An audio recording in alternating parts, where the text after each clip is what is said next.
15 August 1947ના દેશમાં વિભાજન થયું, પાકિસ્તાન અસ્તિત્વમાં આવ્યું,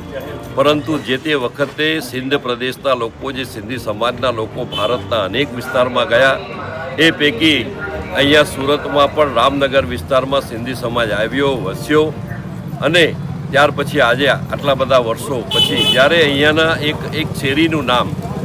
એ લોકવાયકા મુજબ સરતચૂકથી પાકિસ્તાની મોલ્લો થઈ ગયું હતું, લોકો પાકિસ્તાની મોલ્લા તરીકે ઓળખવા લાગ્યા હતા, ત્યારે 2015-16થી કાર્યવાહી કરીને ચર્ચા કરીને 2017માં આપણે જ્યારે મારી ગુજરાત સરકારમાં સંસદીય સચિવ તરીકે જવાબદારી હતી, પત્ર વ્યવહાર કર્યો અને 2018માં મહાનગરપાલિકાની સાંસ્કૃતિક સમિતિમાં આ મોલ્લાનું નામ હિન્દુસ્તાની મોલ્લો કરવામાં આવ્યું. અને આજે આપ જોઈ શકો છો કે 15 ઓગસ્ટના આગલે દિવસે 14 ઓગસ્ટ અખંડ ભારત સ્મૃતિ દિવસ, એને વિભાજનની વેદના તરીકે પણ આપણે જ્યારે એને આ વેદનાને